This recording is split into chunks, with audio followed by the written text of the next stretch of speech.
Good morning, boys and girls. All right, today we are starting the month of January, at least in our book. It's January.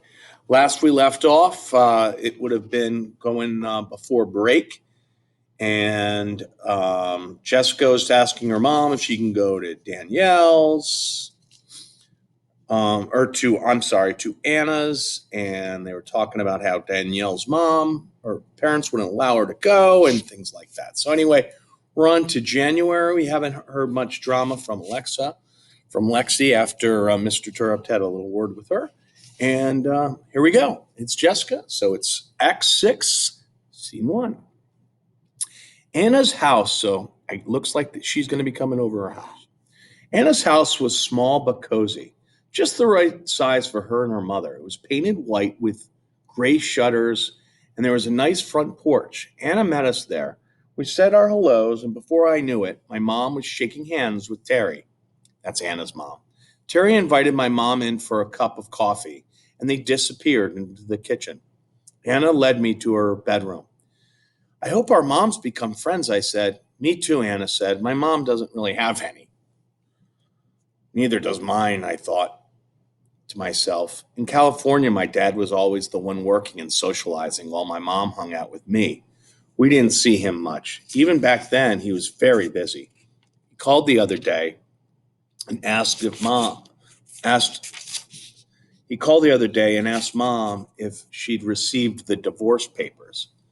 That was it. He didn't even ask to talk to me at all. You're reading Belle Teal, I said to Anna. I saw the book sitting on her nightstand. Do you like it? I do, Anna said. Mom brought it home for me from the library where she works. I didn't know Terry worked in the library. How exciting. I wanted to talk to her about books. And then Anna told me that her mother was taking some art classes. She showed me some of her mom's artwork. Amazing. I immediately thought of Danielle and hoped she would get a chance to meet Terry and discover for herself the connection they actually shared. After that, Anna showed me the rest of her books and a rock collection. Then I taught her how to make worry dolls, something I'd learned about from one of the characters in a book I read. I figured the dolls could worry about my dad because I was done with that. Our play date was perfect, and it flew by like a stay at an amusement park. We said our thank yous and goodbyes and agreed to do it again. Driving home, Mom said, what you heard about Terry was right. Poor girl. I stayed quiet. After seeing Terry myself, I knew the story was right. She looked very young. I told her about your father, Mom said. I remained quiet. I didn't know how to feel. Surprised, angry, happy. I felt all of these at the same time. Mom was quiet now, too. I guess we were busy thinking to ourselves. All right, now we're on to Anna, so we're going to get her perspective on the play date, okay? Danielle wasn't able to come to my first play date because of bad timing, but Jessica made it. We had a blast.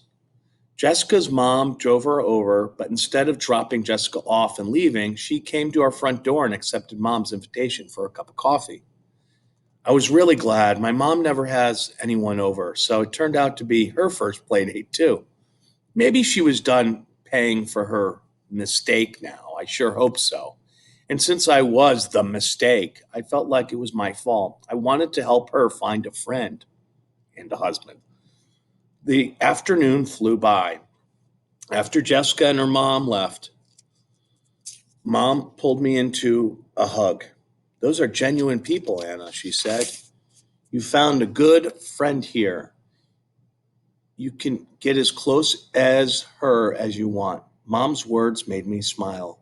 I hope Danielle could come the next time. I was sure Mom would think the same of her. All right, why don't we do one more? We'll go to Danielle.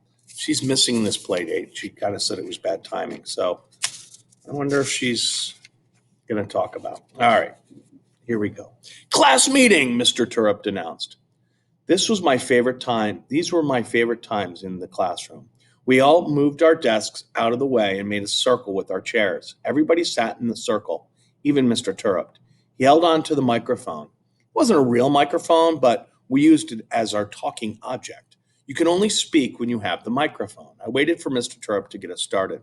Looks like our chain should touch the floor soon. As long as you guys can give me another great day or two, Mr. Turp said.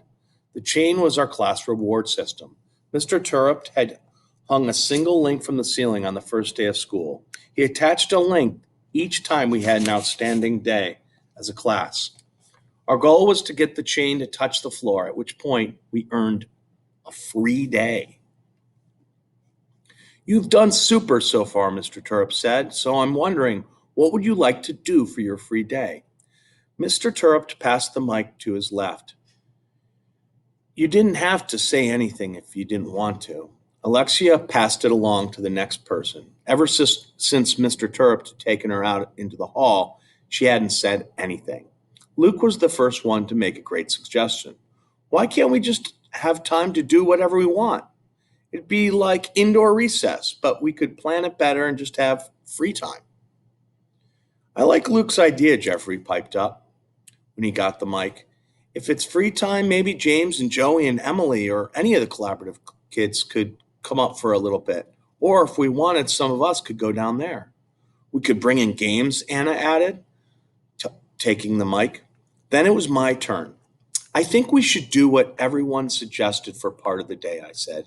Maybe we could go outside too. Everyone cheered. It was weird having the other girls actually agree with me.